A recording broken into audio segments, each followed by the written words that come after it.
Salut à tous les amis, c'est Rotten Cheese et aujourd'hui on se retrouve pour faire une vidéo sur un logiciel que j'ai trouvé vraiment très bien qui s'appelle QuickTime Player. Donc c'est un logiciel qui est déjà sur le Mac quand on l'achète et donc je vais vous montrer comment il marche et toutes ses fonctions.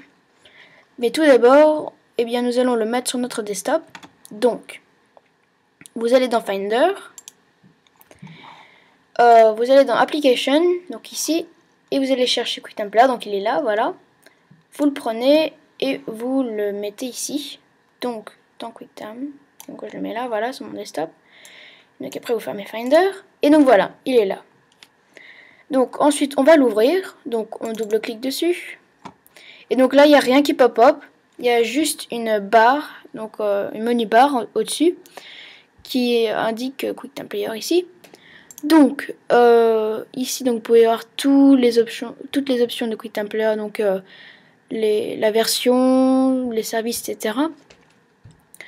Donc ensuite ici dans les files on peut faire New Movie Recording.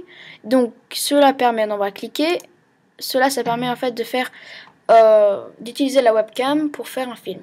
Donc là on me voit, coucou c'est moi. Et donc voilà, donc ici ça enregistre le son. Ensuite ici vous pouvez régler le son. Donc là plus fort et là moins fort. Et donc ensuite, donc là vous pouvez choisir la caméra sauf que c'est que fast time, la qualité, etc. Voilà. Ensuite, New Audio Recording, donc c'est pour enregistrer juste la voix. Donc la même chose pour le son. Et donc le microphone ici, la qualité et où est-ce qu'on le save. Donc exactement pareil que tout à l'heure. Pour enregistrer, donc vous juste cliquez sur le bouton ici. Ça va commencer à enregistrer. Donc ici vous voyez la place que ça prend. Et ici le temps. Et là le volume. Donc vous pouvez arrêter à tout moment. Et donc là vous avez une jolie petite boîte où vous pouvez enregistrer, enfin entendre ce que vous avez fait. En cliquant sur pause, revenir, etc.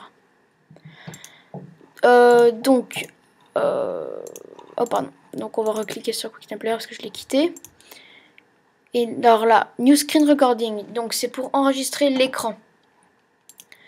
Donc ici vous pouvez choisir soit, donc là c'est la seule option où vous pouvez choisir entre enregistrer le son ou pas. Donc là je suis sur None mais je peux enregistrer, donc là il y a la même chose que pour l'audio recording. Elle a la qualité, l'option, donc ici Show Mouse Clicks in Recording, donc ça permet en fait de voir un petit cercle à chaque fois que bien, vous appuyez sur la souris, donc vous cliquez. Et donc ici Save To, donc où est-ce que vous voulez sauver. Donc ça marche exactement pareil que tout à l'heure, avec le son, la place que ça va prendre, non, la place que ça va prendre, pardon, ici, et le temps. Voilà. Ensuite, Open File, donc c'est pour ouvrir des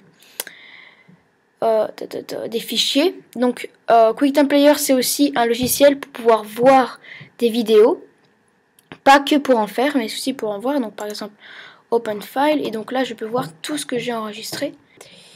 Donc ensuite oui, à chaque fois que vous cliquez, oui ça enlève, donc ça c'est pénible ça, mais bon ça va. Open Location, donc pour voir les locations où est-ce que vous avez fait tous les audio recording, les movies, les screen recording. Open Recent, donc c'est tous les récents, Close, Duplicate, etc. Donc Export, donc c'est pour exporter, donc ça vous connaissez sûrement. Ensuite Edit, donc là il y a toutes les petites options qu'on retrouve dans chaque logiciel. Donc là vous pouvez voir toutes les autres options, mais là c'était un très rapide tutoriel pour vous montrer très vite QuickTime Player. Donc c'est vraiment un très bon logiciel pour pouvoir faire des vidéos YouTube. J'en ai fait une avec, mais maintenant j'utilise ScreenFlow, qui est aussi un logiciel pour pouvoir enregistrer. Il coûte 99 $ sur l'App Store et donc on peut faire des vidéos quand même de meilleure qualité. Mais si vous n'avez pas de logiciel pour l'instant, utilisez QuickTime Player. Ça fait quand même des belles vidéos que vous pouvez mettre directement sur YouTube. Donc ici vous faites Share YouTube par exemple. Si je fais un New Screen Recording, voilà. Donc là vous pouvez bien sûr choisir où est-ce que vous voulez enregistrer. Par exemple juste ça. Start Recording. Et donc là ça commence. J'arrête. Finishing. Et donc là je peux faire Share YouTube iTunes, ce que vous voulez. Et donc là, bien sûr, vous mettez le nom de votre chaîne et toutes les descriptions, etc. Comme si c'était une vraie vidéo YouTube.